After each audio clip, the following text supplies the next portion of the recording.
audio description writer Justin Soul, and you're listening to the Audio Description Narrators of America Know Your Narrator series, Beyond Your Narrator episode. Today, we're very happy to have Juan Alcazar, a filmmaker. Thanks for joining us, Juan. Hey, welcome to be here, Roy. Let's jump right in. What do you love about audio description? Well, from the I have two perspectives on this. From the consumer point of view, I think it's awesome because, well, as someone who has lost a decent amount of over the past few years, it's just nice to be able to watch a few things because at first I didn't realize that I was missing out on so much until I started watching some movies with AD turned on, and then that's when I was like, wait a second. I thought this was just a blank screen and there's actual stuff going on. There's like descriptions going on. I thought it was just nothing. And from the other perspective is as someone who makes content, I can appreciate the work that goes into this. And now I'm able to see this as part of the filmmaking process and just how critical it is. So I can appreciate this on two different levels. As a content creator, you said it's critical to have audio description. Why is that? Well, I mean, I do come at this from a kind of a different perspective because as a legally blind person, I do see things a little bit differently than just someone who is completely sighted who's making movies. Most of the time, I'm assuming that most people who are sighted aren't thinking about this stuff until they get to post-production. And for me, I've recently changed this perspective. I'm trying to keep in mind stuff like audio descriptions because I may add it to it, or I may just be more descriptive with a piece of dialogue, or just might think about like how would a piece of audio description fit in if I were to add a track. So it's just become part of the filmmaking process for me. In other interviews, you've talked about how you don't see audio description as being tacked on, but it is a part of either production or post-production. Can you help clarify that a little more for our audiences? And this is also based on interviews I've done with you and times I've talked with you as well. But a lot of times during production, it's like you have the planning stage when you're writing, which is pre-production. Then you have the actual filming part, which is production, and editing, effects, taking care of the sound, etc. That's post-production. And usually audio description is left until it's one of the very last things that's put on there. And a lot of times, because studios or filmmakers want to just get it done as fast as possible, they tend to just do it rather fast. Sometimes it doesn't have the best of quality. Sometimes it does, but sometimes it doesn't. So that's what I mean by tacking it on at the end. That speed when you're rushing something that can possibly sacrifice quality, and it's an inconsistent experience. Yeah, I mean, it's the whole time is money kind of scenario. But then again, if that were the case, you would think the AD would come in a little sooner in post-production. I'm not saying it would be coming in during production, but still, it wouldn't be saved until the very last minute. When you think about some challenges that you faced with audio description, either as a content creator or as a consumer, are there any examples that you can think of that you're really proud of how you overcame them? I think a good example would be because, like I did say, I am legally blind. I do wear glasses because they do correct my vision somewhat. But a lot of times, like let's say it's the end of the day and I've done a lot of just maybe video work, or just a lot of been using my eyes for a long time. By the time I'm ready to watch something on Netflix or anywhere else, I'm having migraines and I can't really see anything. Or, I mean, I could, but then again, do I really want to keep these migraines going? So a lot of times I've noticed that I tend to just take the glasses off and just put the AirPods on and just go to town with Netflix and turn on the AD. And the funny thing is, a lot of times, even though I'm just seeing a blurred image on screen, I don't feel like I'm missing out too much because it depends on the quality of the audio track. But still, I mean, for me, it's felt like I haven't missed too much with having the AV turned on and me not being able to see any details on screen. Love how you say that. You're not missing things. That it's another form of connection that the creative content still comes through. Yeah, I mean, in a way, it's kind of like, I'm not saying they're the same thing, but like an audiobook. You hear the narration, you hear the details, and you just fill in the rest with your mind. In a way, it's kind of a, sort of a similar way with audio descriptions. So, like I said, two different things, but still relatively similar. If we could go back to quality of audio description, can you think of some things that affect quality in audio description for you? I'll go back to the audiobook example. Like a good one would be when you're ready to listen to an audiobook and you want to listen to this book series or anything like that, and then you realize the first few seconds, like, holy cow, this narrator's not going to do it. This person's not going to do it. They're taking me out of it, and it's like, crap. What do I do now? Do I just like sit and bear it?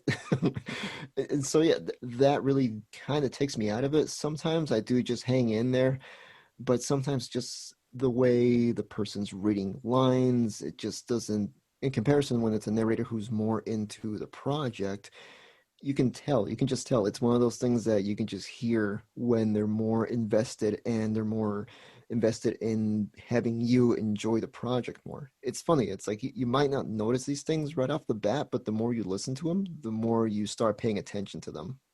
And it sounds like the way that you're saying paying attention to the narrator, that means that she's keeping you within the story that's being told. Is that right? Yeah, I mean, the irony is that the more you actually pay attention, the more the narrator just kind of recedes into the background because it just matches everything. So it's almost like, yeah, the narrator's being more noticeable, but in a way that they blend into everything else. And like I said, that's where the whole filmmaking process comes in, because if you're going from a something that's more familiar with people, if you're watching something and you're like, oh, that was a nice tracking shot or that was a nice take, if you're paying attention to what the camera's doing, it's like, are you really getting into the film or TV show, or are you now taken out of it because you're aware of one of those elements that came into the making of the film? So when you're talking about some of those technical details of the director, the DVDs used to have director's commentaries. And I'm curious how you feel about maybe a audio description track that also has a second audio description track that does go into those filmmaking details, what's happening on screen, how the camera's moving. Yeah, it's interesting you mentioned that because I kind of got this idea from one of your podcast episodes, actually, when you interviewed, I think, Chris Danielson from NFB, and you both were just talking about like extra audio content that could be catered for the blind audience. And I was like, okay, this is pretty cool. But I thought to myself, wait, okay, how can that be incorporated in a more, I don't know, creative way? So I started brainstorming. I'm like, wait, maybe adding a track where something like almost a prologue where the narrator would say visual details that the audience would not be able to get. Like a good example in the movie 1917, which you narrated actually, as good as that movie was, nowhere in the AD track did it mention that this was done in one take or it was made to look like it was done in one shot.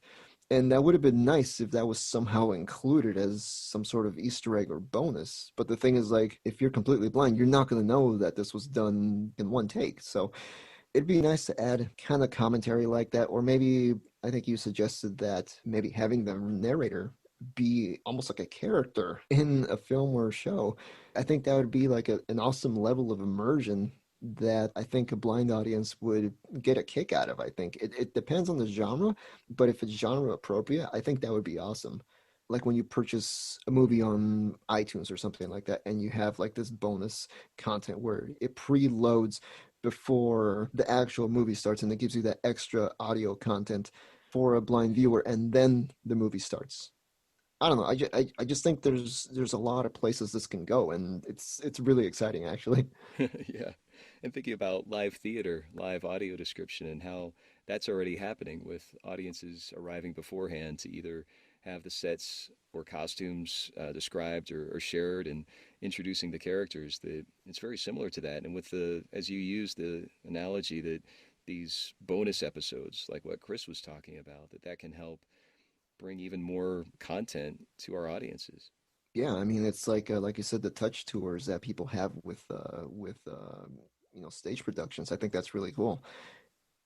If there was just a way to somehow include that into movies or TV shows and more visual content, I think a blind audience would be more invested in what they're watching. I'm not saying that they're not already, but I think it would just make it easier to be even more invested in just the story, the characters, etc. It really sounds like technology is helping with the creative aspects of access. It is, but there still needs to be some work done. But granted, it's great that there's something available at the moment. Let's talk about that. Where would you like to see audio description go if you could have your dream world? If I could have my dream world, okay. I kind of have a bone to pick with this topic a little bit, well, a lot. Last year, I made a video on my YouTube channel talking about why classic films are not audio described. And look, I get it. Recent movies, the new releases, are going to get priority over the classic ones. And it's likely more difficult to describe the classic ones because there's all these historical elements, all these norms that are probably different. I recently watched Dial M for Murder, the Alfred Hitchcock movie, and it was great that it was audio described, but then again, it's like there was all these little nuances that pertain to the time period that the film was shot and released, and it was just interesting hearing that. So I can understand why it's likely more difficult to narrate something like that, but part of me just kind of gets annoyed a little bit when I'm like, okay, well, Citizen Kane and Vertigo and North by Northwest don't have audio descriptions, but Cats and Trolls World Tour does. So another thing is foreign films. I've wanted to watch the movie Parasite for a while now, and it just irks me that at least that film, it's like, why doesn't that have audio descriptions? Because, okay, I get it. It's likely a lot tougher to describe a foreign film because not just you have to describe what's going on screen, but also have maybe another narrator reading back what would be subtitled. So that can be pretty difficult. But still, I mean, you would think that the film that won Best Picture for this year would at least be audio described in America. And with those examples of non-English speaking films that the sighted audiences have access to dubbed versions. I'm thinking about some of the titles that aren't even films, but series that are on the different streaming platforms that are dubbed and dubbed in a way that is a little different than, 30 years ago when I'm thinking of Godzilla dubs that might not have been as immersive, but the dubbing voice talents have really brought a performance game that's an experience that, if not equal to the non-English speaking, it's pretty close. It seems like it's just figuring out the alliance between the dub that already exists for sighted people and adding audio description. Oh yeah, I mean, just look at anime as an example. I mean, it's like some dubbing is done so well for anime that you almost forget that the original track is in Japanese. So, I mean, that goes to show you that, yeah, that kind of talent should be sought out for with foreign language movies. So we've got to get the classics covered, which are starting to happen. Got to get anime and get some more non-English speaking titles, specifically the Best Picture wins. Yeah, and also to go off on a bit of a tangent, though, this is just starting off, but video games should also start getting that treatment sometime soon because it's great that The Last of Us 2 was such an achievement in accessibility in video games. That's awesome, and I'm hoping that continues. But the thing is, I've heard a few people say that the one critique that they did have for it is that the cutscenes were not audio described. They were saying that it could help in the future if cutscenes were audio described, just like how films are. But still, I'm really hoping that The Last of Us 2 wasn't just a one-off kind of thing. I'm hoping that this trend continues, and I'm hoping that this accessibility trend spreads into the video game realm because, yeah, I mean, there are gamers who are legally blind or totally blind. Another thing that hasn't been covered as far as accessibility is concerned is something like YouTube. I know that there's a website called YouDescribe, and it's great.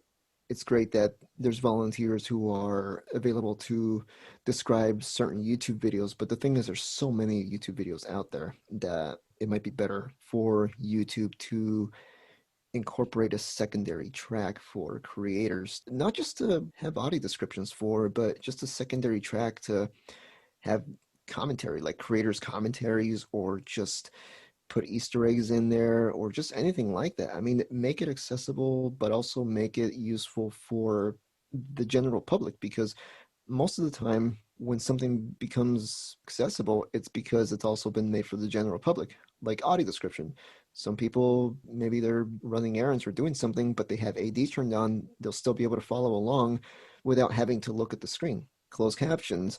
If someone's watching a video late at night or TV late at night, they can turn on closed captions and still follow along in a way. So it's the whole universal design aspect. It's like, it's great if it's made specifically for blind audiences, but at the same time, it's going to be even more beneficial when there's going to be a benefit to the general public as well. There's one more thing I'd like to mention that I've recently gotten passionate about as well. So, as great as it is for both of us to be talking about AD and accessibility, because I come from a film school background, it would be great if a film school or just an online course was created to cover both disability history in movies, just how disability was portrayed in the movies back in the day to present day, but also how to incorporate audio descriptions, how to write good closed captions, how to write for audio descriptions, things like that, how to make your content more accessible. And I think that would be awesome if there was a film school course or an online course to cover that, because the more people behind the camera that are aware of this, the more things like these aren't going to be just thought of as oh, let's just add them on at the end to check off a box. It can be part of the filmmaking process instead. I'm hoping it happens. I'm not sure if it will, but I'm really hoping, crossing my fingers here. But then again, I'm not just going to be crossing my fingers. I got to be advocating for this stuff too. So yeah, Hmm. somebody's got to get the ball rolling on that. How can we follow you, Juan, either on social media or otherwise? My YouTube channel is called JC5 Productions, so just a JC and the number 5 Productions. I'm on Twitter and Instagram. I'm at JC12209. It's something I've had to live with after I changed everything to JC5 Productions. And Facebook, I'm on there as JC5 Productions on Facebook as well. Great, Juan. Thanks so much for joining us. Hey, thanks for having me, Roy.